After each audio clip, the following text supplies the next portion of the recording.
ప్రవర్తించడానికి ప్రతిజ్ఞ చేస్తున్నాను. నా తలపు వాక్కు క్రియలను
వాళ్ళలో ఒకరు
ప్రత్యేకమైన ఇతరుల కోసం ప్రార్థన చేద్దాం. ప్రతిమ దావీదు ఈ జీవము ప్రేమాత్మను దేవుని తెలిసాంతే పరమ ప్రాప్తి కలుగు చేయాలని పూజపడేవాడు ప్రతిమ రాజన పరిపూర్ణ సభ్యుడు ఈ అల్ఫోన్సమ్మ మరణించుండగా దేవుడి వారికి నిత్య విశ్రాంతిని పరమ ప్రాప్తిని కలుగు చేయాలని పూజపడేవాడు ఈ నాయకుడు స్వతంత్ర పరిపూర్ణ సభ్యుడు సిస్టర్ డయానా వారికి దేవుడు మంచి ఆరోగ్యాన్ని ప్రసాదించాలని ముఖ్యంగా వారి యొక్క సేవలు పరిపూర్ణంగా దేవుని యొక్క ఆశీర్వచనాలు దీవించబడాలని పూజలు వారు సి తెరేసమ్మ పరిపూర్ణ సభ్యులు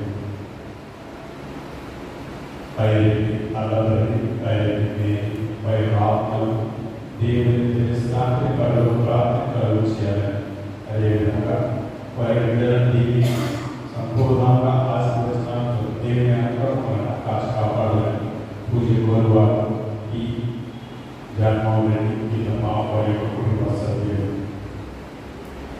పోస్టర్ హోమ్లో ఉన్న పిల్లలందరూ మరియు సిస్టర్స్ దేవుని దీవించి కాపాడాలని ముఖ్యంగా దేవుడు చేసిన మేరకు గురించారు మరింతగా దేవుని ఆశీర్వచనాలు వారిని ఉపకరించబడాలని పూజ కోరువారు వారి మా సిస్టర్స్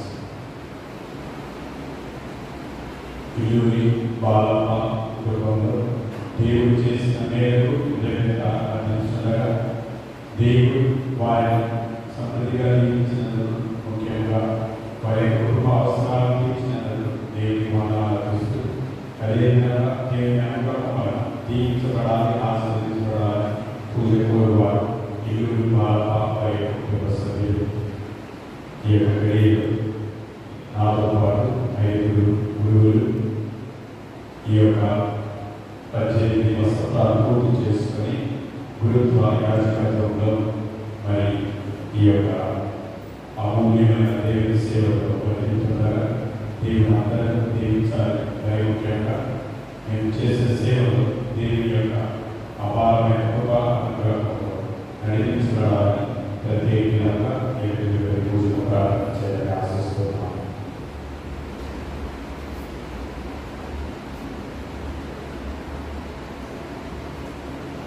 पिता पुत्र पवित्र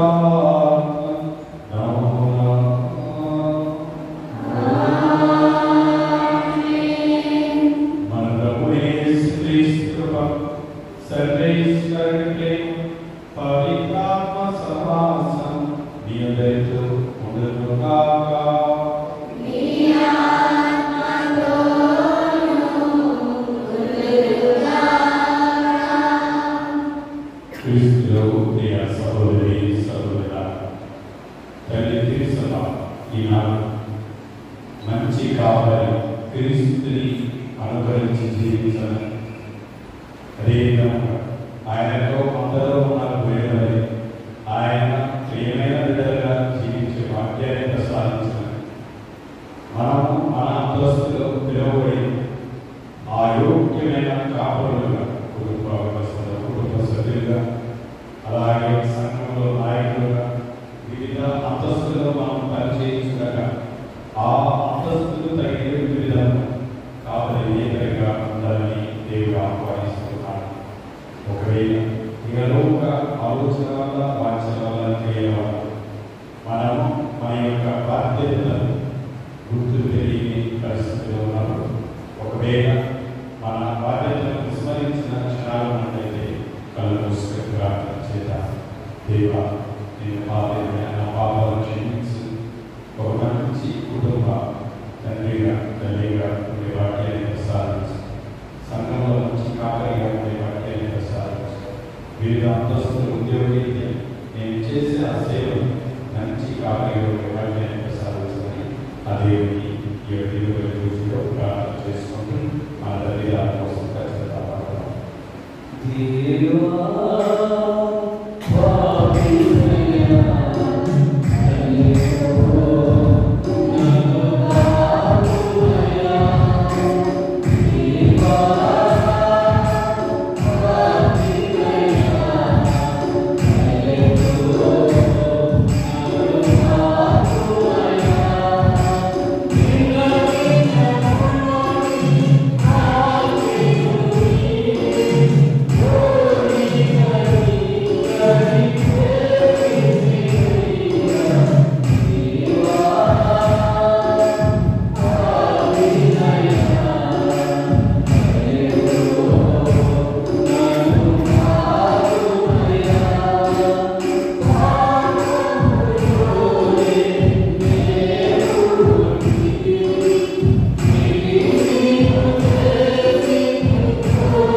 ప్రవర్తించుదము. సర్వశక్తుడైన సర్వేశ్వర, మా కన్నీములో కష్టములో నీ ప్రియమైన కుమారుడు మంచి కాపరిగా మమ్ము కాచి కాపాడుచుని గ్రహించి నిన్ను స్తుతించుచున్నాము. మా అందరి జీవితంలో మేము వారి స్మరణ ఆలకించి వారి అధికారులను నీతో కలిసి నీ మహిమలో భాగపడుచున్నాము. నీతో పవిత్రాత్మ కలిసి యుగయుగములు జీవించి పాలించి మా ప్రభువు నీ కుమారుడైన యేసుక్రీస్తు ద్వారా ఈ మనవి చేయుచున్నాము.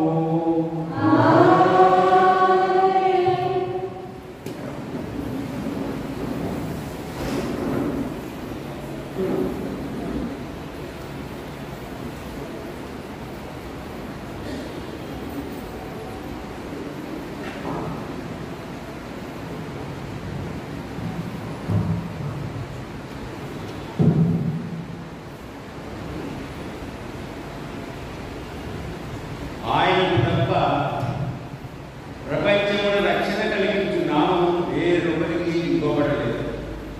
మొదటి పట్టణము అపోస్తలుల కార్యములు 4వ అధ్యాయము 8వ వచనము నుండి 12వ వచనము వరకు. ఆ దినములలో పేతురు పవిత్రాత్మతో పూరితుడై ప్రజానాయకులారా, పెద్దలారా, ఈ కుంటివానికి జరిగిన మేలును గురించి అతడు ఎట్లు బాగు చేయబడినది మీరు ఈనాడు మమ్మల్ని ప్రశ్నించుతున్నారు. ఇప్పుడు ఈ మనుషుడు నజరేయుడు యేసుక్రీస్తు నామమున పూర్తిగా బాగుపడి మీ ఎదుట నిలిచి ఉన్నాడని మీరును ఇశ్రాయేలు ప్రజలందరూ తెలుసుకున్నవారు. ఆ క్రీస్తునే మీరు శిలువపై కొట్టి చంపితే, అయినను దేవుడు ఆయన మృతుల నుండి లేపాడు. ఇల్లు కట్టుకున్న వారైన మీరు పనికిరాలని తోసివేసిన రాయి ఈయనయే. అది ఇంటికి మూలరాయి అయినది. ఆయన ఎందు తప్ప వేరొకరి ఎందు రక్షణ లభింపదు. ఏలైనా ప్రపంచమున రక్షణ కలిగించు నామము వేరొకరికి ఇవ్వబడలేదు అని వారికి సమాధానం ఇచ్చింది. ఇది ప్రభువాకు Amen.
యేసు ఇట్లను నేను మంచి కాపరి గొర్రెల కొరకు తన ప్రాణము దారిపోయింది. జీతగాడు గొర్రెల సొంత వాడు కాడు కనుక తోడేలు కూర్చుని చూసి గొర్రెల నుంచి పారిపోను. తోడేలు గొర్రెలను బట్టి ఎదురుకుంటును. వాడు జీతగాడు కనుక వారికి గొర్రెల గురించి చింతలేక పారిపోను. నేను మంచి కాపరి, నన్ను నా తండ్రి ఏమిటంటే నేను నా తండ్రి ఎరుగుదును. అట్లే నేను నా గొర్రెలు నన్ను నా గొర్రెలు ఎరుగుదును. నేను గొర్రెల కొరకు నా ప్రాణం ఇచ్చేదను. ఈ గొర్రెలు తొలికి చెంతని వేరే గొర్రెలు నాకు కలవు. వాటిని కూడా నేను కొడుకుని రాలేదు. అవి నా స్వరం ఆలకించను. అప్పుడు ఒకే మంద ఒకే కాపరి ఉండను. ఈ కారణం చేత తండ్రి నన్ను ప్రేమించను. ఏదైనా నా ప్రాణం మరలా పొందుటకై దాన్ని ప్రారంభపోయింది. ఎవడను నా ప్రాణం తీసుకున్నాడు. నా ఎంత నేను ప్రారంభపోయి ఉండను. దాన్ని మరలా తీసుకున్నట్టు నాకు అధికారం కలదు. ఈ ఆజ్ఞ నాకు నా తండ్రి నుండి ధరించినది. ఇది క్రీస్తు సువిశేషము.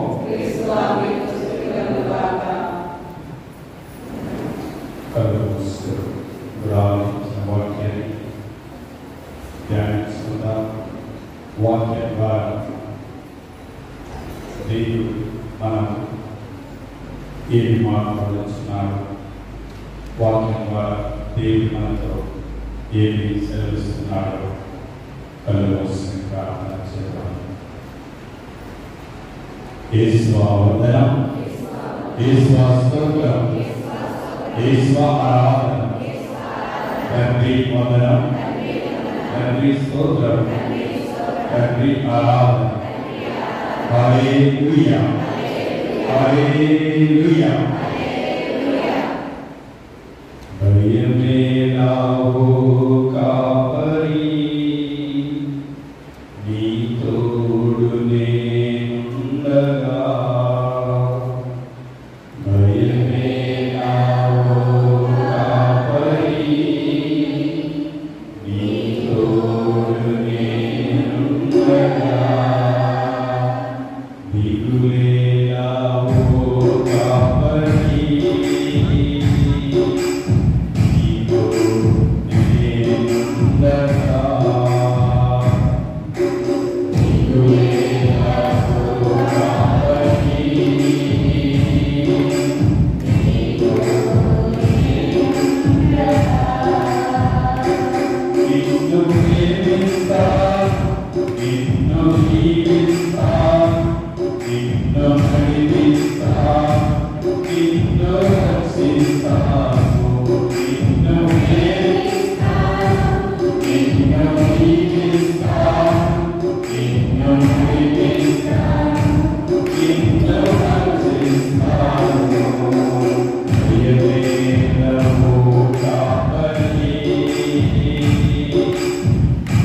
మంచి కాపరి క్రీస్తు క్రీస్తునాథుడు ప్రియ సహోదరి సహోదర నా తల్లిదండ్రులు స్వర్గస్థులు క్రీస్తు చేసిన కొరడకట్టి బాలశివుడి కొరడకట్టి సరోజన మేము 7 సంతానం 3 అబ్బాయిలు 4 అమ్మాయిలు దేవుని కృప వల్ల అందరూ కూడా సంతోషంగా ఆనందంగా వారి వారి అంతస్తులను బట్టి సురక్షితంగా ముఖ్యంగా మా తల్లిదండ్రుల యొక్క దీవెన వల్ల అందరూ సంతోషంగా ఉన్నారు. నా యొక్క జీవితంలో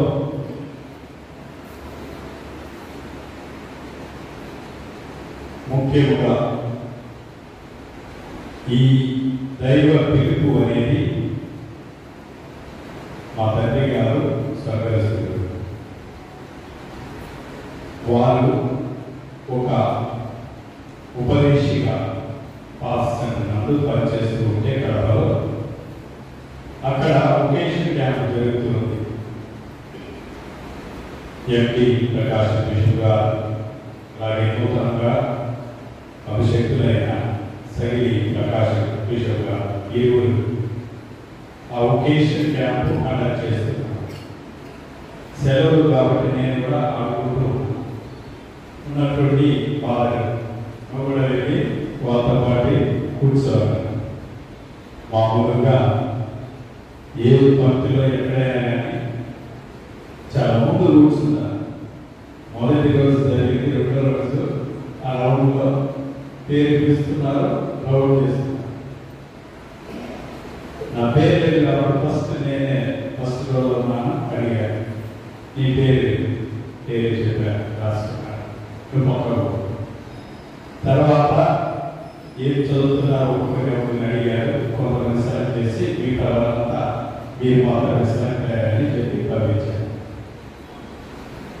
ఆ క్యాంపు తర్వాత ఆ వొకేషన్ క్యాంపులో నేను సెలెక్ట్ అయ్యాను అని నాకు తెలియదు, మా నాన్నకు తెలియదు, మా తల్లిదండ్రులకు తెలియదు.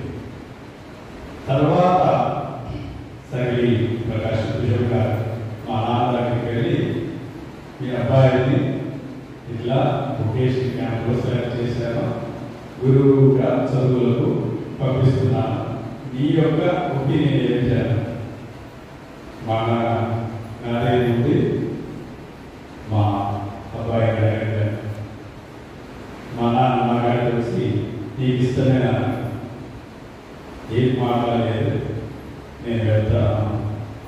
అదే అక్కడ జరిగిన సంఘటన. కానీ ఆ అనుగ్రహం అనేది లేకపోతే దైవత్వం అనేది దాదాపు నేను అది దేవుని పిలుపుగా భావించాను. ఎన్నిక చేయబడ్డాను, గురువు అయిన మొట్టమొదటి నా యొక్క ప్లేస్. అప్పుడే నాకంటే ముందున్న ఒక ఇతరులకు సభకు చెందిన గురువు ఎస్డిఎం, ఆ గురువు యాక్సిడెంట్ వల్ల చనిపోయాడు.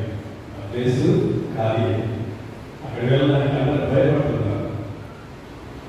ఆ ఐడియాలో బిషప్ తండ్రి గారు అడిగారు, నీవు ఈ ప్లేస్ వెళ్తావా? ఇష్టమే తండ్రి గారు, నీ ఇష్టమే.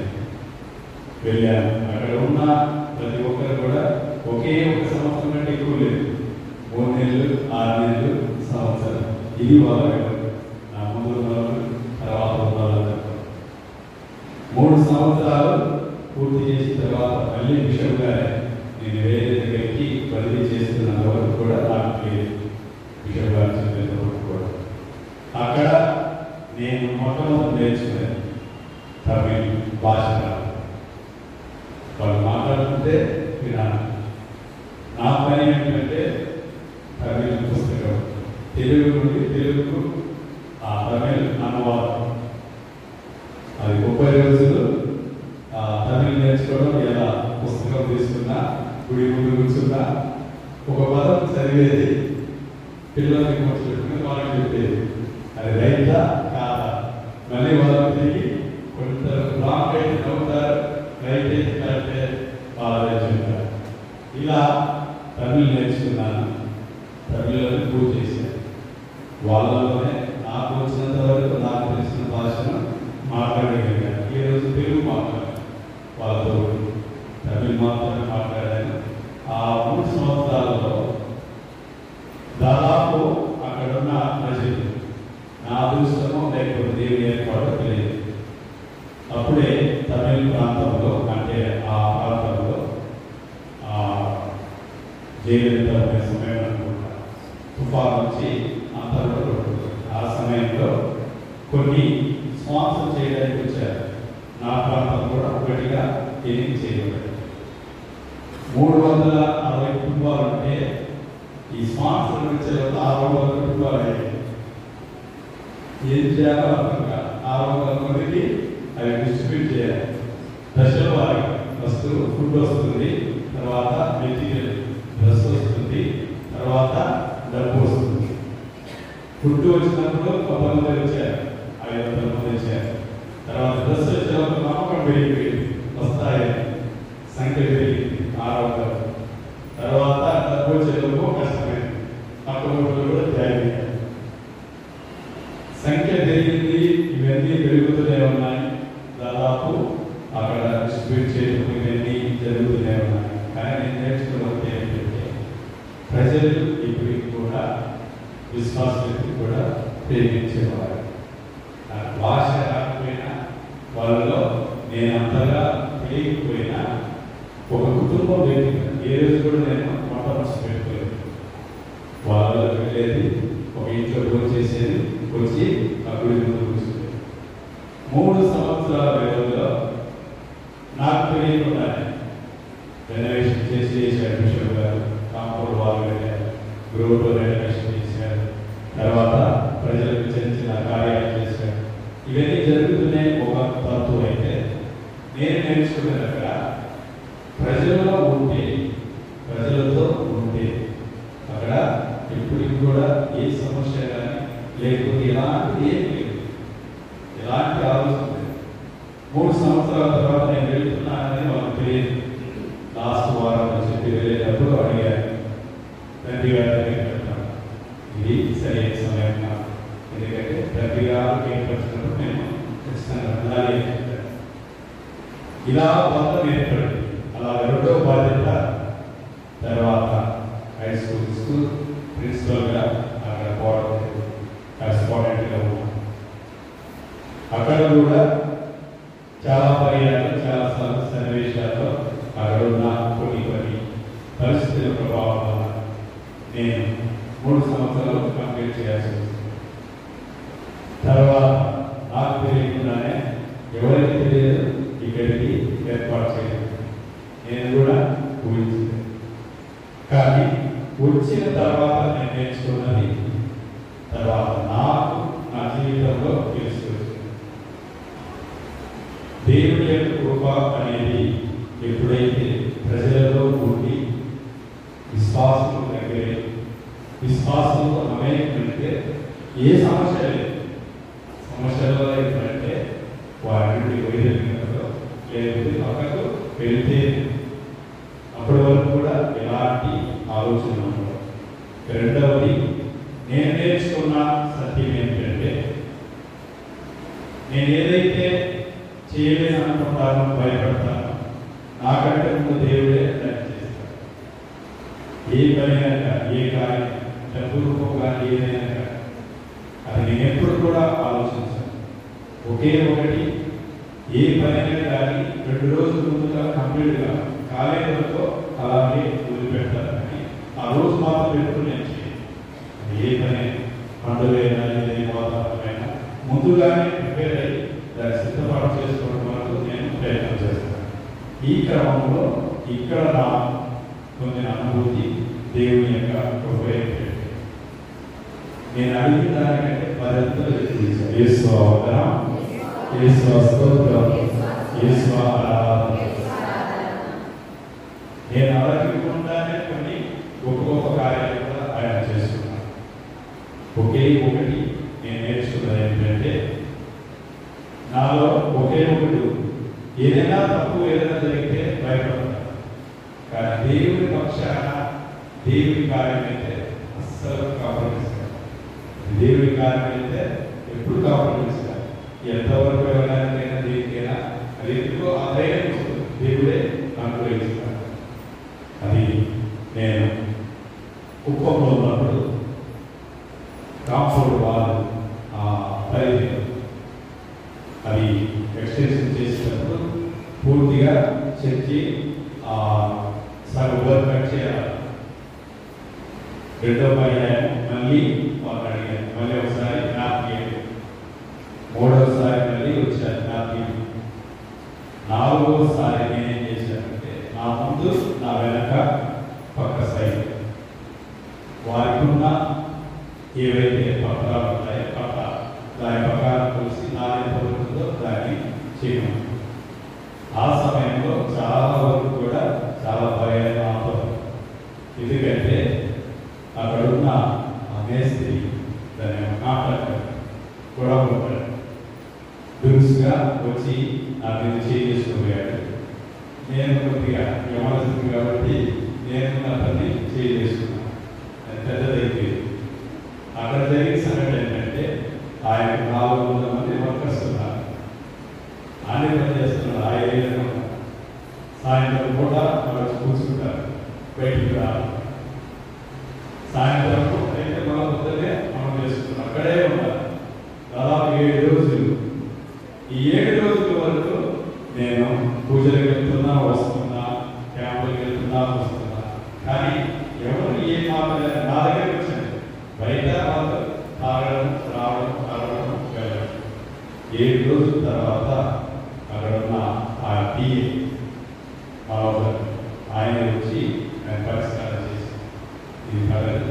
ఆయన గురువులు వారి మేరకు నీకు చెప్పారు అంతవరకు చేయాలని వారిని సంబంధించారు. ఎందుకు చెప్తున్నానంటే సమస్యలు అనేటివి అది దేవుడి కార్యం అయితే మనం చెప్పాల్సిన అవసరం. సమస్యలు అనేటివి నా వ్యక్తిగతమైతే అది దేవుడు వదిలేస్తాడు.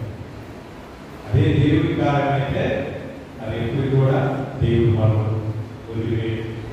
నేను నా స్వతహాగా లేకపోతే నా ఆలోచన వల్ల నా క్రియ వల్ల చేసిన సుకృతం అయితే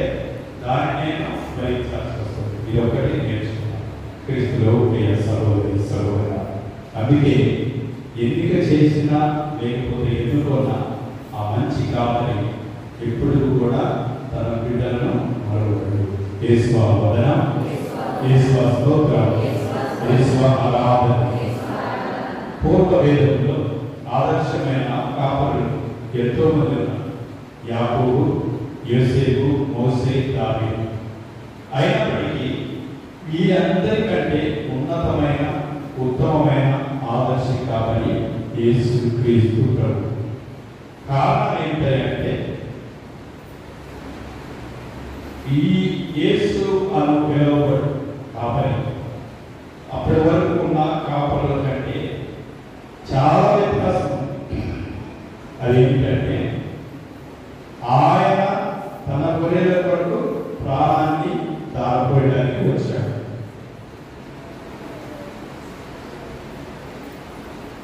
కానీ ఆ కాపులు కానీ మిగతా వారు కానీ ఏ ఒక్కరు ఈ కార్యాన్ని కానీ ఇలా చేసిన వారు లేరు. అందుకే యేసు అక్కడున్న నాయకులు ఈ యొక్క వ్యత్యాసం అనేది ఏర్పడింది.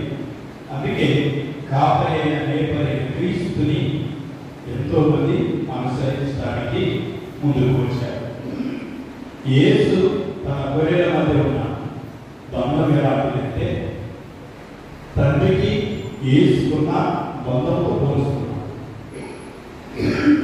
ఒక మాట చెప్తాను, తండ్రి నన్ను ఎరిగినట్లే నేను తండ్రిని ఎరుగుతుంది, నేను నా గొర్రెలు ఎరిగినట్లే గొర్రెలు నన్ను ఎరుగును. ఇది మన తెలుగు భాషలో ఎరుగుట అనేది చాలా లోతైన భావం ఏంటి. కానీ ఇదే గ్రీకు భాషలో అయితే కేవలం పైపైగా తెలుసుకోవడం మాత్రమే కాదు, అవగాహన మాత్రమే కాదు, అంతకంటే ఎక్కువ సన్నిహితమైన అన్యోన్య బంధం, అంటే లోతైన భావం, లోతైన అనుభూతి. అతన్ని నేను తెలుసుకున్నా, పరిపూర్ణంగా అతనంటే నాకు తెలుసు అనే భావన. అందుకే ఇక రెండు విషయాలు మనం గమనించాం. మొదటిది, యోగ్యమైన గొర్రెలుగా దేవుని యొక్క బిడ్డలుగా మనము పిలువబడుతున్నాం. రెండవది, మంచి కాపులుగా ఉండాలని పిలువబడుతున్నాం. మొదటి దశలో ఒక మంచి గొర్రెగా లేకపోతే మంచి దేవుని యొక్క ప్రేమ బిడ్డగా ఉండాలి అంటే ఏం చేయాలి? యేసు యొక్క స్వరాన్ని ఆలకించాలి. స్వరాన్ని ఆలకించడమే కాదు, అనుకరించాలి. అందుకే మీరు చూడండి, ఒకవేళ గొర్రెలు ఆ మందను మేపేటప్పుడు మీరు గమనిస్తే అక్కడున్న ఆ కాపరి ఆయన ఒక మాట చెప్తే గొర్రెలన్నీ కూడా ఒక దగ్గరికి వస్తాయి. ఏ సిగ్నల్ ఏమి ఉండదు, ఆయన జస్ట్ ఆ స్వరం వినగానే ఆ స్వరాన్ని ఆలకించి ఆ గొర్రెలన్నీ కొత్తగా ఒక దగ్గరికి రావడం జరుగుతుంది. అలాగే దేవుని బిడ్డలమైన ప్రియమైన బిడ్డలమైన మనం కూడా యేసు యొక్క స్వరాన్ని గుర్తించాలి. స్వరము మనకు వినబడాలి. మనము ఆయనతో సంబంధము ఏర్పరచుకోవాలి. వ్యక్తిగతమైనటువంటి సంబంధం యేసుతో మనకు ఉండాలి. ఇది ఎలా జరుగుతుందంటే దేవుని యొక్క వాక్యాన్ని పఠించడం ద్వారా, ఆలకించడం ద్వారా. దేవుని యొక్క వాక్యాన్ని పఠించడం, ఆలకించి పాటించడం ద్వారా. అలాగే నిత్యము ఆయన స్వరాన్ని ఆలకించాలంటే ప్రార్థనలో ఏకం కావడం వల్ల, దివ్య పూజలో మనం స్వీకరించే దివ్య శరీర రక్తాలు మమేకం కావడం వల్ల మనము దేవుని యొక్క స్వరాన్ని వినగలము, స్వరం ప్రకారము అనుకరించగలము. రెండవ మాట, ఒక మంచి గొరిగా దేవుని యొక్క దృష్టి ఎప్పుడు కూడా మన మీదే నిలుపుకోవాలి. మన యొక్క జీవిత ప్రయాణం కొనసాగించాలి.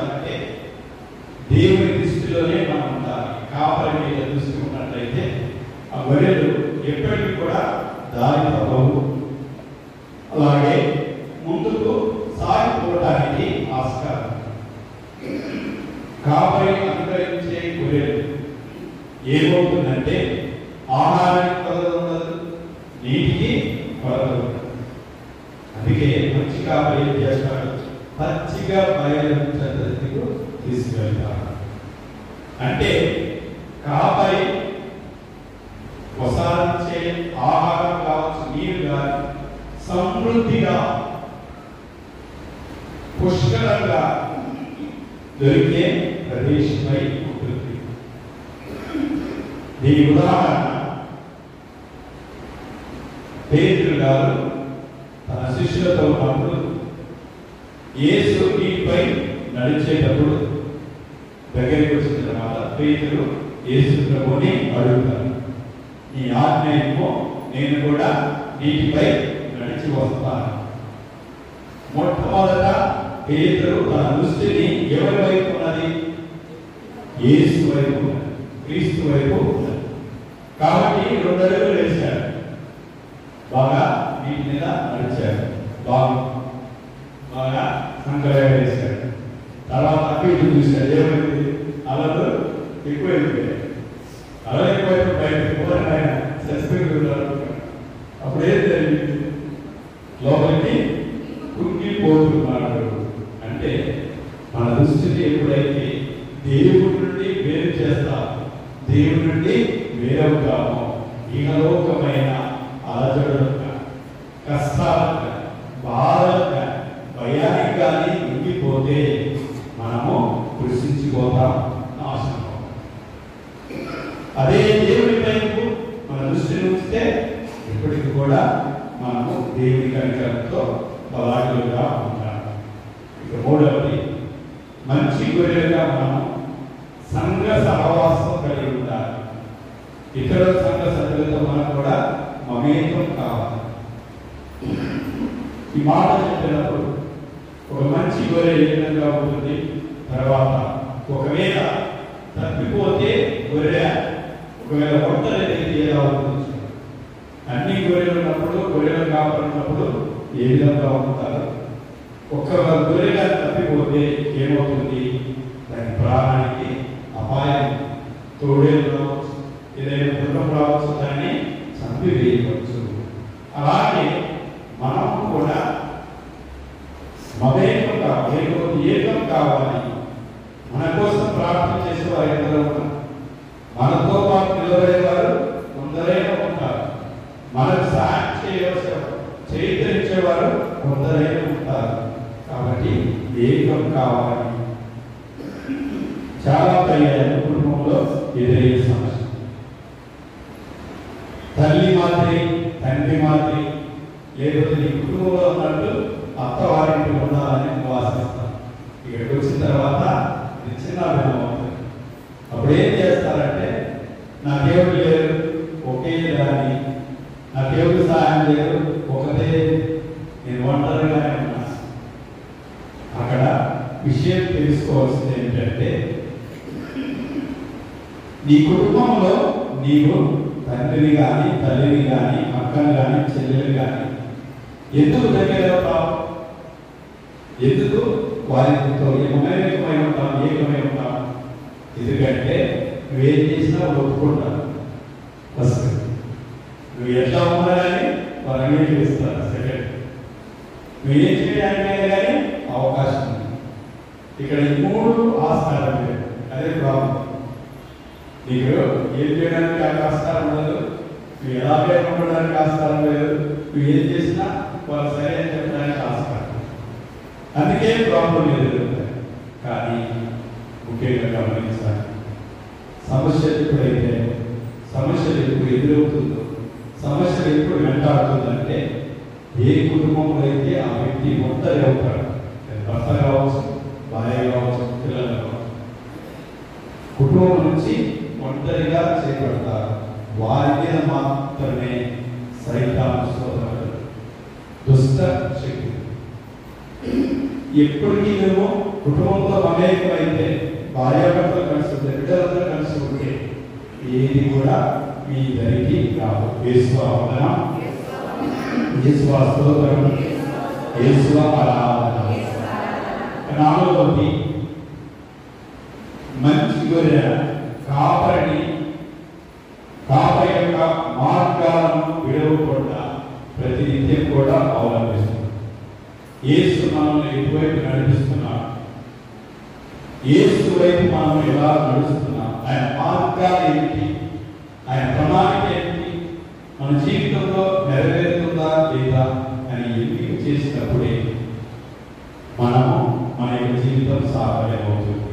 అలా లేకపోతే మన ఇష్టానుసారం లేకపోతే మన జీవితాలను ఎలాంటి అలా జీవించాలనుకున్నప్పుడు వినాశనానికి తావుతుంది. అందుకే మనము ఆయన యొక్క మందలో మంచి బిడ్డలుగా ఉండాలి అంటే జరగవలసిన విషయము ముఖ్యముగా ఆయన స్వరాన్ని వినాలి, ఆయన వైపు దృష్టి మరల్చాలి, ఏకమై ఆయనతో అలాగే మన యొక్క సహోదరి సహోదరులతో సంగముగా సహవాసం చేయాలి. అలాగే క్రీస్తు చూపే మార్గాన్ని అవలంబించాలి. ఇది కాపరులు లేకపోతే గొర్రెలకు లక్ష్యం. నీవు ఎన్నిక చేయబడినా లేకపోతే నీకు అప్పగించిన పని ఒక మంచి కాపరిగా ఎలా ఉండగలవు? మొదటి పేతురు రాసిన పత్రిక 5వ అధ్యాయం. మొదటి పేతురు రాసిన పత్రిక 5వ అధ్యాయం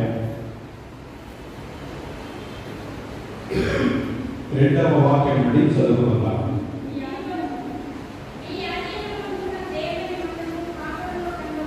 మీ ఆధీనమున్న దేవుని మందకు కాపరులు కండు, అయిష్టముతో కాక దేవుని చిత్తము అనుకొని ఇష్టపూర్వకంగా దాన్ని కాపాడు. దుర్లభమైన అపేక్షతో కాక మనపూర్వకంగా దాన్ని కాపాడు. యేసువా వందనం, యేసువా స్తోత్రం, యేసువా ఆరాధన. తండ్రి వందనం, తండ్రి స్తోత్రం, తండ్రి ఆరాధన. హల్లెలూయా, హల్లెలూయా, హల్లెలూయా. పరలోక తండ్రి యేసుకు అప్పగించినటువంటి రక్షణ కార్యం, ఈ బాధ్యత క్షుణ్ణంగా నెరవేర్చారు. అనగా ఎన్నో సమస్యలు, ఎదురు దెబ్బలు, అనేక అడ్డంకులు, శ్రమలు, హింసలు, శిలువ మరణము, అలాగే చిరుల పేరులు, తన యొక్క ప్రాణత్యాగం. ఏ మాత్రం కూడా ఇక్కడ క్రీస్తు తన బాధ్యత నుండి తప్పుకోలేదు, ఎదుర్కొన్నాడు, భరించాడు. తన స్వభావం కోసం కాక తన తండ్రి ఏర్పరిచిన ప్రణాళిక, ప్రజల యొక్క రక్షణ కోసం, మానవాళి యొక్క రక్షణ కోసం తన జీవితాన్ని త్యాగం చేశాడు. సంఘంలో పలు బాధ్యతలు ఉంటున్నాయి. కుటుంబంలో ముఖ్యంగా తల్లి యొక్క స్థానం, తండ్రి యొక్క స్థానం. తల్లిదండ్రులుగా మీరు నెరవేర్చవలసిన బాధ్యత.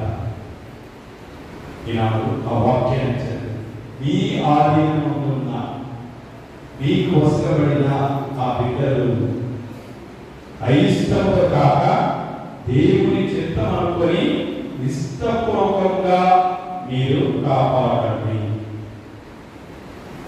మీకు ప్రసాదించిన బిడ్డలను పెంపకంలో కావచ్చు, వారిని సరైన మార్గంలో ఉంచే పద్ధతులు కావచ్చు. ఇది దేవుని యొక్క చిత్తము, దేవుని యొక్క ప్రణాళిక. దేవుడు నాకు బిడ్డలను ప్రసాదించాడు. ఇష్టపూర్వకంగా, అయిష్టంతో కాక ఇష్టపూర్వకంగా మీరు ఆ బిడ్డలను కాపాడాలి. మీ బాధ్యత, మీ ధర్మం. అలాగే ఉపాధ్యాయులు, విద్యార్థులు, ఎవరైతే ఉపాధ్యాయ వృత్తిలో ఉన్నారో మీకు వసకబడిన విద్యార్థులు, అది 30 మంది కావచ్చు, 60 మంది కావచ్చు, సంఖ్య 20 మంది కావచ్చు. కానీ ఈ 20 మంది, 30 మంది, 60 మందిలో నీ బాధ్యత ప్రతి ఒక్క బిడ్డను తన మనస్సు లేకపోతే తన యొక్క ఆలోచన తన యొక్క జ్ఞానాన్ని తెలుసుకో. ఆ బిడ్డలకు సరైన విధంగా నేర్పితే విద్యాబోధనైతేనేమి, అలాగే మంచి చెడుల విషయమైతే ఎప్పుడైతే నీ బోధన నీ ఆలోచన ఒక సక్రమైన మార్గం, ఏదో ఉద్యోగం వచ్చింది, గవర్నమెంట్ ఉద్యోగం పోవాలి, పోయాలి, హాజరయ్యాలి, చేశారు, వచ్చేసారు, ఇష్టపూర్వకం పోవాలి కాబట్టి అలాగా అయిష్టంతో కాదు, ఇష్టముతో నీకు వసూలుబడిన ఆ బిడ్డలను విద్యార్థులను దేవుని చిత్తం అనుకొని నీవు కాపాడు. ఆ విధంగా నీ ధర్మాన్ని నిర్వహించు. ఆ విధంగా ఉద్యోగస్తులు తమ ఉద్యోగంలో చేసే బాధ్యత పట్ల నిర్వహణ ఆదర్శమైన వారిగా ఉంటారు. ఎంతో మంది మహానుభావులు ఉన్నారు. ముందు పూర్వం రాజులు ఉన్నారు, తర్వాత చాలా మంది దేశాన్ని పాలించిన నాయకులు ఉన్నారు. కానీ కొంతమంది పేర్లు మాత్రమే వినపడతాయి. ఎందుకు? చరిత్రలో కొంతమంది మాత్రం మిగిలిపోతారు. కారణం వారి యొక్క జీవన విధానం, జీవిత ఆదర్శం. అది కేవలము నీవు అనుకరించే విధానం బట్టి, నీ యొక్క జీవిత విధానాన్ని బట్టి, నీవు నిర్వహించే బాధ్యతను బట్టి, నీవు చేసే వృత్తి కావచ్చు, లేకపోతే కుటుంబంలో కావచ్చు, నీవు నడవడికను బట్టి ప్రజలు మనల్ని పొందుతారు. మన జీవితంలో చాలా వరకు కూడా చేసే పని ఏంటంటే తప్పించుకోవడం, బాధ్యతను వదిలివేయటము, ఇంకా లేకపోతే పట్టి పట్టునట్టు ఉండడం మనకు అలవాటు అయిపోయింది. బిడ్డలు చదువుతున్నారు, మరి ఉద్యోగము లేకపోతే వారు చేస్తున్న పని ఏంటంటే తెలియదు. కొన్ని పర్యాయాలు మీ అబ్బాయి ఏం చదువుతున్నాడో తెలియదు. సార్ ఎందుకు ఇలా నిర్లక్ష్య భావం, లేకపోతే ఇలా తప్పించుకునే తత్వం, పట్టి పట్టునట్టు ఉండే తత్వం, కాపలుగా మేతలుగా మీకు అప్పగించిన పనిని ఎప్పుడైతే చిత్తశుద్ధితో నిర్వహిస్తారో, బాధ్యతను మీరు నిర్వహిస్తారు, మీ యొక్క బాధ్యతను బట్టి దేవుడు అప్పగించిన పనిని మీకు బహుమానం. అది బాధ్యత చిన్నది కావచ్చు, పెద్దది కావచ్చు, శ్రద్ధ వహించి కష్టపడి అన్ని పరిస్థితుల్లో కూడా అది గొప్పదిగా భావించి మీరు నిర్వర్తించాలి. ప్రభు ఆశిస్తున్నాడు, ప్రభు పిలుస్తున్నాడు. ఈ నేపథ్యంలో గొప్పదనం కోసం కానీ, అధికారం కోసం కానీ, పరిస్థితుల కోసం కానీ పాకులాడే అనుభవం కాకూడదు. జీవం గల దేవుని చేతకు వారిని ఏ విధంగా నడిపిస్తారు? మంచి బిడ్డలుగా, క్రమశిక్షణ కలిగిన బిడ్డలు, లేకపోతే ఈ బిడ్డలు చాలా మంచి వారనే ఏ కుటుంబము, తల్లిదండ్రులు ఇతరులు చెప్పగలరు. ఆత్మ పరిశీలన చేసుకోవాలి. ఈ విశ్వసనీయత అనేది మనం సహాయం చేయడంలో, సహకరించడంలో, లేకపోతే మన వంతు చేసే పనిలో కనబడుతుంది, మన విధానంలో కనబడుతుంది. అందరూ సీఎం అవుతారు, అందరూ పిఎం అవుతారు, అందరూ ఉపాధ్యాయులు అవుతారు. కానీ కొంతమంది మాత్రమే విభిన్నంగా ఉంటారు. వారి ఆలోచన, వారి ప్రణాళిక, వారు చేసే క్రియ అది దేవుడికి ఇష్టపూర్వకంగా, ప్రజలకు ఇష్టపూర్వకంగా ఉంటుంది. అదే మీరు పిలువబడుతున్నారు. క్రీస్తుకు నమ్మిన భక్తుగా, క్రీస్తు అనుచరుడుగా, క్రీస్తు యొక్క బిడ్డగా ఉన్నారంటే దేవుడు నిన్ను నమ్ముతున్నాడు. నువ్వుగా దేవుడిని నమ్మేది, దేవుడు నిన్ను నమ్ముతున్నాడు కాబట్టి ఆ అంతస్తును పిలుస్తున్నాడు. అందుకే చాలా గొప్ప మాటలు, గొప్ప గొప్ప వారిని అంతస్తులను జ్ఞానవంతులుగా పిలిచేది దేవుడు. ఎన్నిక చేసిన వారిని తన అనుచరులుగా పోల్చుకుంటాడు. అవివేకులుగా, లేకపోతే విజ్ఞానం లేని వారిగా ఎవరైతే ఎంచబడతారో వారిని ఎన్నిక చేయబడతారు. స్వల్పంగా ఉండే వారిని దేవుడు ఎన్నిక చేస్తాడు. కారణం దేవుని యొక్క ఏర్పాటు, దేవుని యొక్క క్రియ, దేవుని యొక్క పని ఆ విధంగా ఉంటుంది. ఇందులో భయంగా ఉండాల్సింది. చేసే పని, అప్పగించిన పని నీకు నీ కుటుంబంలో భయం కాదు. ఒక తల్లిగా, ఒక తండ్రిగా, ఒక తల్లిగా నీ బిడ్డలను సర్దిద్దడానికి భర్తను సర్దిద్దేటప్పుడు భయం కాదు. ఇక నీకు ఉండాల్సింది ఏమిటంటే శ్రమించడము, చైతన్యవంతులుగా ఉండడం. నిత్యము శ్రమించే తత్వం ఉండాలి. అలాగే ప్రతి నిత్యం నువ్వు చేసే పని కొత్తదై ఉండాలి. చాలా మంది ఫస్ట్ మొదటి మ్యారేజ్లో చెప్పే మాట, వంట ఒకటే చేయాలమ్మా. ఏం చేయాలి? అన్నం చేసావు రేపు ఫస్ట్ ఈరోజు చేసావు, రేపు కొద్దిగా మిరియాలు వేసావు, అది అవుతుంది. ఫస్ట్ వేస్తే ఏమవుతుంది? పులిహార అవుతుంది. మిరియాలు వేస్తే అదొక టేస్ట్ అవుతుంది. అలాగే వివిధ రకాలుగా చేయమ్మా. అలాగే భార్యాభర్తల మధ్య అలా ఉండడం. ఇదేం నాకు అర్థం కాదు, ఇదేం అర్థం కాదు. జీవితం అంటే ఇంకేం అర్థం కావాలి. ఇలా చెప్పినప్పుడు కూడా చాలా మంది బిడ్డలు నాకేం అర్థం కాదు, ఏం చెప్పినావు, ఇదేంటి నేర్పాలి. ఇది తల్లిదండ్రులు నేర్పాలి. ఇక్కడ అత్తగారికి వచ్చిన తర్వాత నేర్చుకునే పద్ధతులు, తెలుసుకునే పద్ధతులు, అవలంబించే పద్ధతులు ఇవి. ఇలాంటి వాటికి నీవు భయపడనక్కర్లేదు. శ్రమిస్తే, నువ్వు కొత్తగా ఆలోచిస్తే, ఆధునికంగా ఉంటే, దేవునికి ప్రేమగా ఉంటే, చైతన్యవంతులుగా ఉంటే, రెట్టింపుగా ఉండాలి, అధికంగా ఉండాలి, సమృద్ధి అయి ఉండాలి. అలా ఎప్పుడైతే కుటుంబాన్ని నీవు మనగలవు, తీర్చిదిద్దగలవు, దేవుడు నీకు అప్పగించిన పనిని రెట్టింపు చేస్తాడు. నీవు ఆ కుటుంబానికి కోల్పోవడం కాదు, ఆ కుటుంబం నీ వల్ల కొన్ని గొప్ప కార్యాలు చూడగలిగావు. ఏ కుటుంబంకి అయితే వెళ్తావు, ఏ కుటుంబం అయితే నేను జీవిస్తున్నావు, అది దేవుడికి ఇచ్చే భాగ్యం. కాపరిగా, నేపథ్యంగా తల్లి యొక్క స్థానం, అలాగే తండ్రి యొక్క స్థానం. ఈ యొక్క ఉన్నతికై, ఈ అభ్యున్నతకై దేవుడు పిలుస్తున్నాడు. అందుకే ప్రభువు కష్టపడ్డారు. చూడండి, కీర్తన 23:1-2 వాక్యాలను చూస్తాం. కీర్తన కావాల్సిన కీర్తన 23. ప్రభువే నాకు కాపరి, ఇక ఏ కొరత లేదు.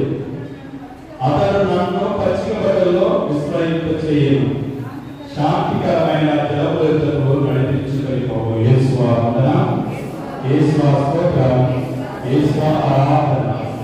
తండ్రి వందనం, తండ్రి స్తోత్రం, తండ్రి ఆరాధన. హల్లెలూయా. ఇక్కడ ప్రభు కూడా కష్టపడుతున్నాడు. మంచి కాపరిగా తను ఉండగా, మంచిని ఎక్కడైతే పచ్చిక బట్టలు ఎక్కడైతే దానికి కావాల్సిన మేత కావచ్చు, తగిన విధంగా సరైన విధంగా సమృద్ధిగా వసగటానికి దేవుడు తనలాడుతూ ఉంటాడు. అలాగే కుటుంబంలో కూడా ఏ అవసరమైతే, ఏ కష్టమైతే, ఎప్పుడైతే ఇది ఎదురవుతుందో, క్రీస్తే నీకు ఆదర్శం. కాపరి అయిన క్రీస్తే నీకు ఆదర్శం. ఆ కాపరి కనుక నీవు కూడా జీవించు. ఆ కాపరి కనుక నీవు నీకు జీవితాన్ని మలుచు. ఆ కాపరి ఏ విధంగా, ఏ కొరత లేకుండా, ఏ అవసరంలో ఉన్నా, ఎలాంటి పరిస్థితుల్లో ఉన్నా, ఏ స్థితిలో ఉన్నా, ఏ విధముగా వాటికి సమృద్ధిగా వసగాలి, సమృద్ధిగా ఇవ్వాలి, అధికముగా రెట్టింపుగా చేయాలి అనేది తను కష్టపడి తన యొక్క బిడ్డల కోసం ప్రయాసపడుతున్నాడు.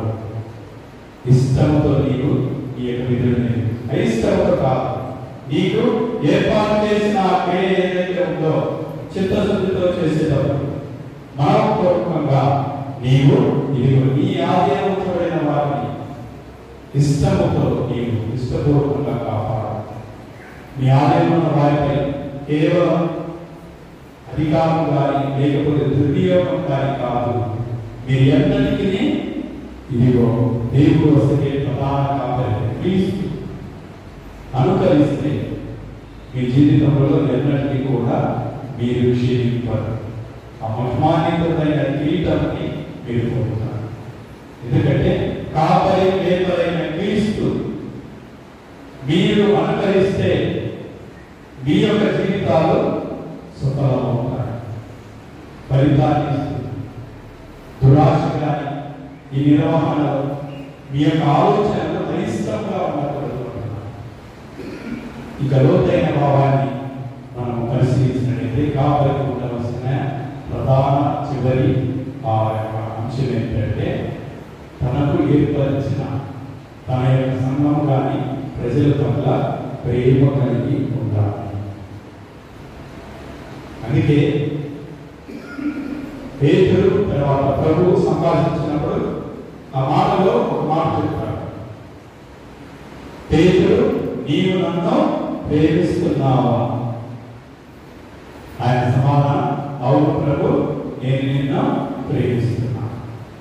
ప్రభు పలికిన మాట, అయితే నా మందను నీవు కానివ్వు.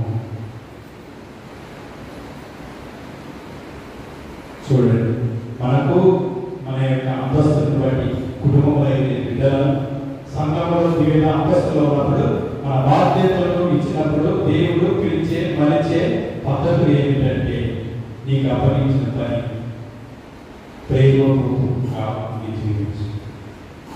ఇది యోహాను రాసిన పత్రికలో పరిపూర్ణంగా దేవుని యొక్క ప్రేమను వ్యక్తపరుస్తున్నారు.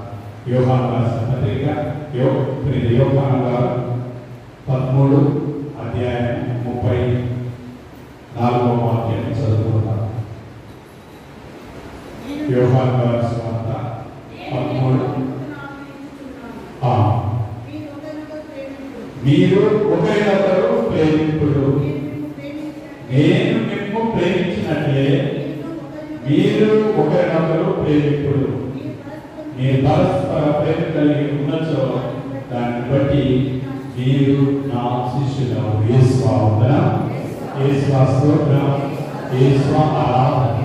తండ్రి వందనం, తండ్రి స్తోత్రం, తండ్రి ఆరాధన. దీనికోసమై మీరు పిలువబడ్డారు. మీ బిడ్డలను ప్రేమించండి, మీ భర్తను ప్రేమించండి, మీ భార్యను ప్రేమించండి. ఎప్పుడైతే అలా అనగలరో, అలా ఉండగలరో, ప్రేమ సమస్తాన్ని భరిస్తుంది, సమస్తాన్ని తెలుస్తుంది. ఆ ప్రేమ ఏ ఆలోచన ఉండదు, తప్పులు కానీ కీడు కానీ సరే, నువ్వు వేరే పొరపాటు చేసినా దాని ఇది వెక్కిపోదు. సర్వము ప్రేమలో నీకు లోనవుతుంది. అదే ప్రభు ఆహ్వానిస్తున్నారు. ఇంకొక మాట, ఒక మంచి కాపరులుగా మీరు మీ కుటుంబ బాధ్యత నెరవేర్చినప్పుడు ఓర్పు ఉండాలి. ఈ గడియల్లో చాలా మంది ప్రతిదానికి కూడా కోపం. నీళ్ళు ఏమంటే గ్లాస్ పగిలిపోతుంది, అన్నం ఏమంటే లేదు పగిలిపోతుంది, ఇంకా ఎక్కువైతే కిచెన్లో మాడిపోతుంది. ఏ మాట చెప్పకూడదు, ఏమి అనకూడదు. పెద్దదానికి కోపం, పెద్దదానికి చిరాకు. ఓర్పు కూడా నీకు ఉండాలి. ఓర్పు అనేది కుటుంబంలో భర్తకు ఉండాలి, భార్య ఒకరే కాదు. కేవలం భార్య మాత్రమే ఓర్పు ఉండాలి, భర్తకు ఉండాలి, భార్య. అలాగే బిడ్డలు కూడా అర్థం చేసుకోవాలి. వాళ్ళ తల్లిదండ్రుల యొక్క ఓర్పును, సహనాన్ని కూడా అర్థం చేసుకోవాలి. అందుకే పరిపూర్ణంగా దేవుడిచ్చే ఎన్నిక చేయబడిన నీ కుటుంబం, నీ బిడ్డలు, అలాగే విద్యార్థి సంఘంలో నేను చేసే పనిలో పరిపూర్ణంగా దేవుని సహకారం పితా పుత్ర పవిత్ర ఆత్మనామమున అందరూ ప్రయత్నించి మన విశ్వాసాన్ని ప్రకటిద్దాం. పరలోకమున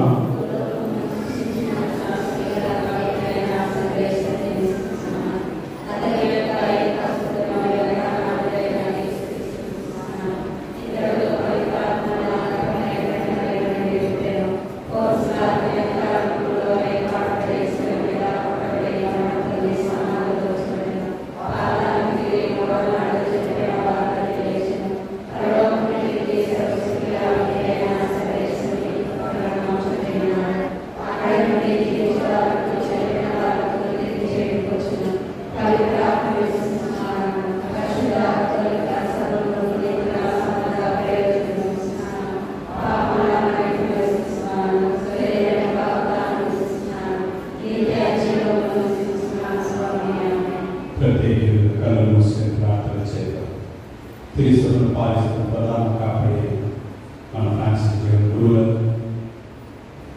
కడప దాసను కాపాడే కార్యక్రమం పీఠాధిపతులను, ఇతర పీఠాధిపతులను, గురువులను, కన్యాస్త్రీలను, దేవుడు ఎన్నిక చేసిన కాపులందరినీ కూడా వారి యొక్క జీవితంలో ఎదురయ్యే కష్టాలు, బాధలు, ఇహలోక ఆలోచన కాక, ఇహలోక క్రియలు కాక, దేవుడు అప్పగించిన పని పరలోక ప్రాప్తి కోసం ఆత్మను రక్షించడానికి వారు చేసే ప్రయత్నం అంతా ఫలించాలని మా ప్రార్థన ఆలకించుమా ప్రభువా, మా ప్రార్థన ఆలకించుమా. 24వ తేదీ ఈ మాసంలో కర్నూలు నూతన మేతనాలుగా ఏర్పరిచే ఆ కాపరిని దేవుడు పవిత్రాత్మతో దీవించి కాపరిగా మేపరిగా కర్నూలు నేత్రాసనాన్ని తగిన యోగ్యమైన జీవించే ఆ యోగ్యత ప్రసాదించాలని ప్రార్థన చేద్దాం. ఈ నెల 30వ తారీఖు నల్గొండ నేత్రాసన నూతన కాపరిగా ఎన్నిక చేయబడిన మేత్రాల కోసం ప్రార్థన చేద్దాం. దేవుడు వారిని దీవించి ఆ మేత్రాసనం తగిన విధమైన కాపరిగా మేపరిగా ఆ బాధ్యతలు చేపట్టారు. దేవుని ఆశీర్వచనాలు ఉండాలని ప్రార్థన చేద్దాం. ప్రత్యేకమైన రీతిలో ఈనాడు ఈ యొక్క వేళలో మనం ప్రార్థించినటువంటి విన్నపాలు 24, 25 కరుణగిరి జరగబోయే తిరునాళ్ళు ఎంతోమంది భక్తులు, క్రీస్తుని అనుభవించే భక్తులు వారి విశ్వాసాన్ని బలపరచాలని ప్రార్థన చేద్దాం. దేవుడు కరుణామై కాపరి మేత వారిని కాచి కాపాడు, వారి కోరికలు మనం దీవించి ఆశీర్వదించలేదు. ఆ ప్రవర్తన ఆలకించుమా ప్రభువా, మా ప్రార్థన ఆలకించుమా.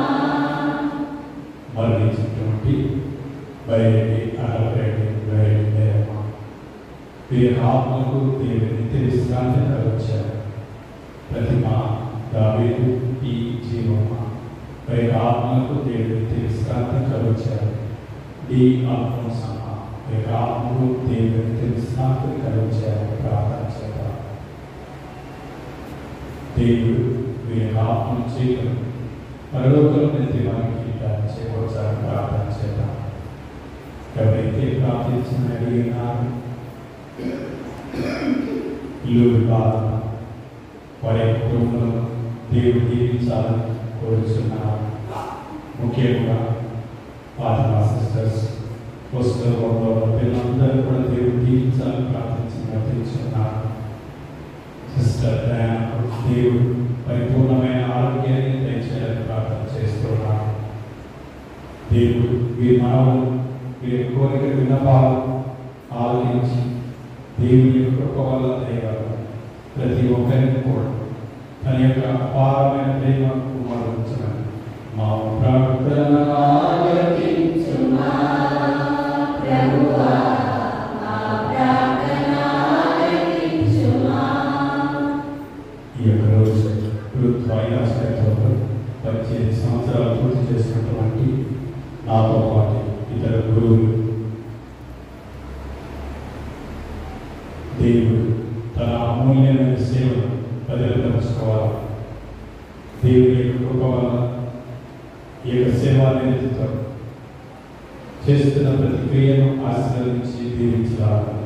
మా ప్రార్థన ఆలకించుమా ప్రభువా, మా ప్రార్థన ఆలకించుమా.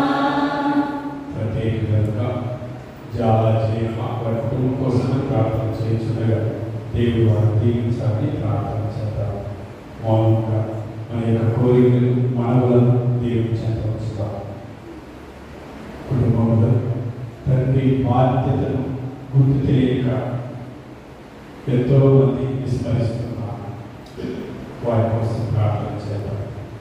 కుటుంబంలో తల్లి బాధ్యత గుర్తు తెలియక ఎంతో మంది విస్మరిస్తున్నారు. వారి కోసం ప్రార్థన చేద్దాం. బిడ్డలు చల్లాచెదరైన వారి కోసం ప్రార్థన చేద్దాం. మంచి కాపరి క్రీస్తుని అనుగ్రహించి కాపరులుగా మేపరులుగా మనందరి కుటుంబాలను చల్లగా దీవించాలని ఆ దేవుడు తన యొక్క అధిక వరములతో మనం కాపాడాలని ప్రార్థన చేద్దాం. ఈ మనవులు మాదిరైన క్రీస్తు ద్వారా ఈ మనం చేయించున్నాం తండ్రి.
Hare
ఓ ప్రభువా, నియమితంగా పవిత్రులు సర్వపవిత్రులు కూడి కనుక ఈ పవిత్రాత్మ వలన ఈ కారణం పరిశుద్ధ పరిస్థితి మారుస్తున్నా ఈ విధంగా ఈ మాటలు క్రీస్తున్నాము శరీర రక్తములు కలుగుతా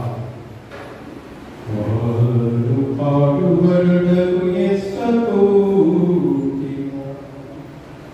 తమ్ముడు అప్పగించుకొనినప్పుడు అప్పమునందుకొని నీకు కృతజ్ఞతావందనములు చెప్పి స్తుతించి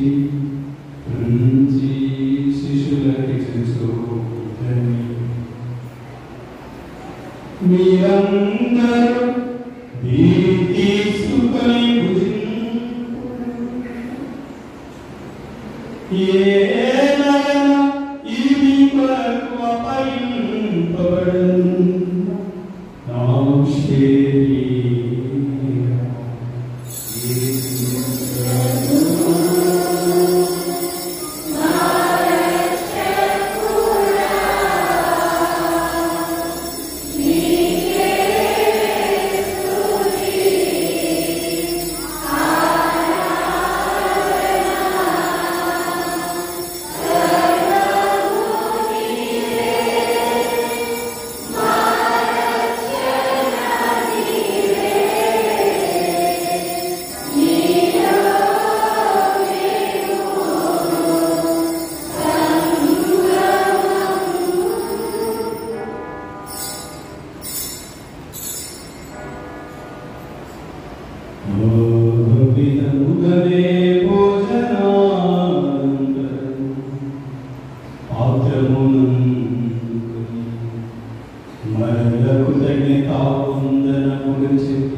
మీరందరూ దీనికి పాలకు చేయం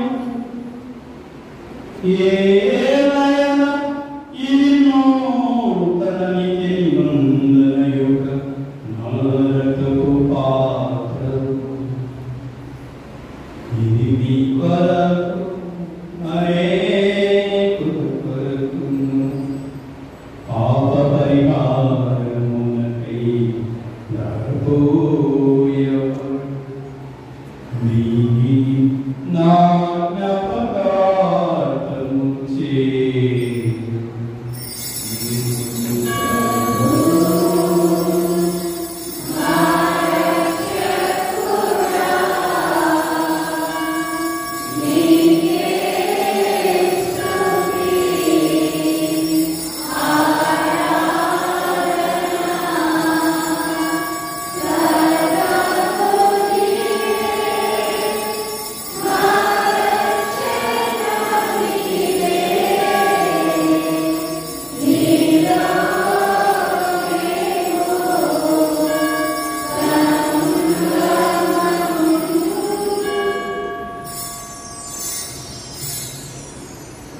ఇది విశ్వాస రహస్యము.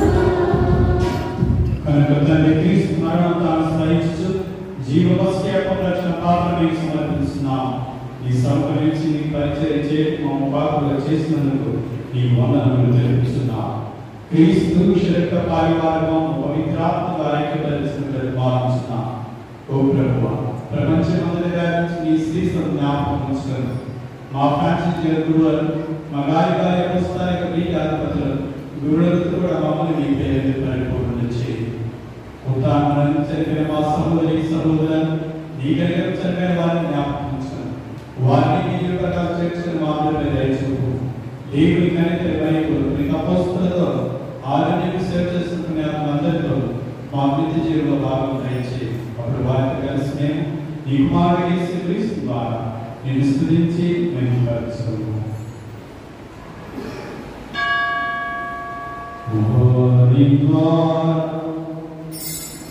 వారితో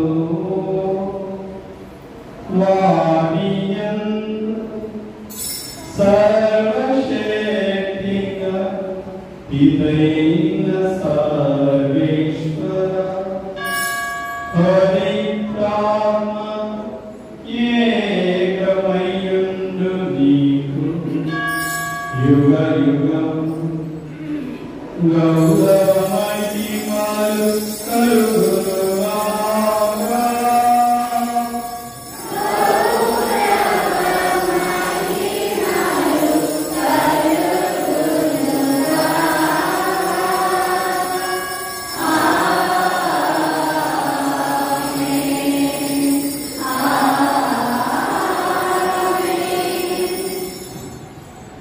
ప్రభు నేర్పిన పరలోక ప్రార్థన భక్తిగా ఆచరించను. పరలోకమందు మా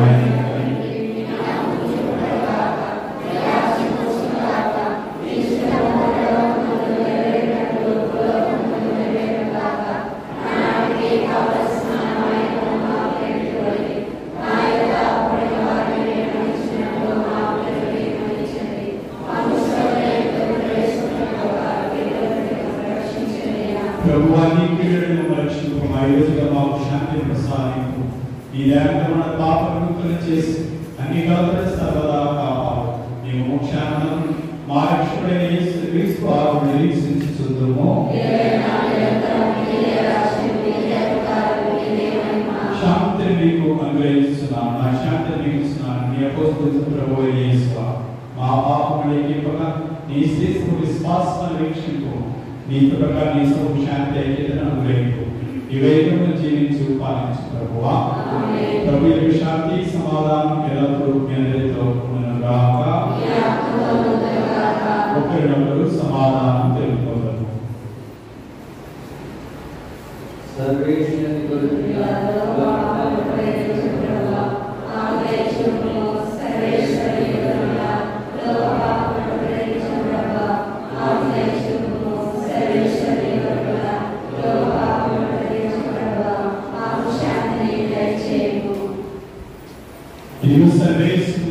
లోక పాపములను పరిహరించు ప్రభు. నీవు నిందుకు లోబడిన మీరు ధన్యులు.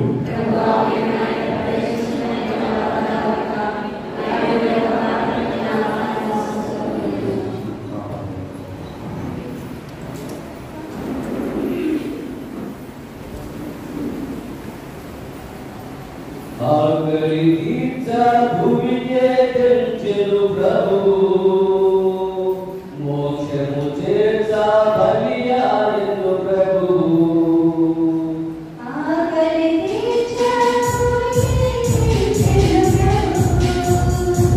ప్రభు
నీ దివ్య ప్రేమ వారిని లోకాస్తుల నుండి కాపాడుగాక.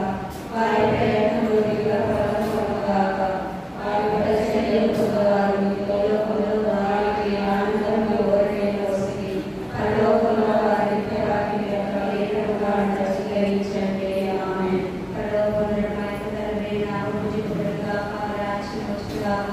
మీ చిత్తము పరలోకంలో నెరవేరినట్లు భూలోకంలో నెరవేరుగాక. నానాటికి కావలసిన ఆహారము మాకు ఇవ్వండి. మా యొక్క అపరాధములను క్షమించినట్లు మాకు క్షమించండి. మమ్ము శోధనలో ప్రవేశపెట్టక కీడులను రక్షించండి. ఆమేన్. దేవప్రసాదం చేత ఆనందమయ మావదనము ఏలిన వారు మీతో ఉన్నారు. స్త్రీలు ఆశీర్వదింపబడిన వారు మీరే. పాపములకు చేస్తూ ఆశీర్వదింపబడిన వారు మీరే. పరిశుద్ధాత్మయే మా శ్రేష్ఠ మాత, పాపాత్మయే మా కొరకు ఎప్పుడు మా సమయంలో ప్రార్థించండి. ఆమేన్. పితా పుత్ర పవిత్రాత్మ కలుగుగాక.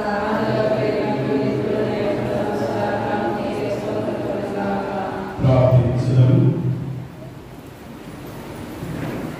మా మంచి కాపురైన ప్రభు, మా రక్షకుడు యేసుక్రీస్తు తన మంద రక్షణ వరకు ప్రణతాత్మగా అర్పించిన గొప్ప భాగ్యలక్ష్యం స్మరణ చేస్తున్నాం. నీవు మాకు అప్పగించిన దానిని మేము పరిపూర్ణం చేయటం మమ్మల్ని దీవించు. ముఖ్యంగా మీరు ఎల్లప్పుడూ సురక్షితమైన వాటిని ఇంకా చేస్తున్నారు. నీ వాగ్దానం చేసిన సత్యరాజ్యం చేయవారు మీ కృపను పొందుకున్నా. మా ప్రభు అయిన క్రీస్తు ద్వారా ఈ మనవి చేయించున్నాము.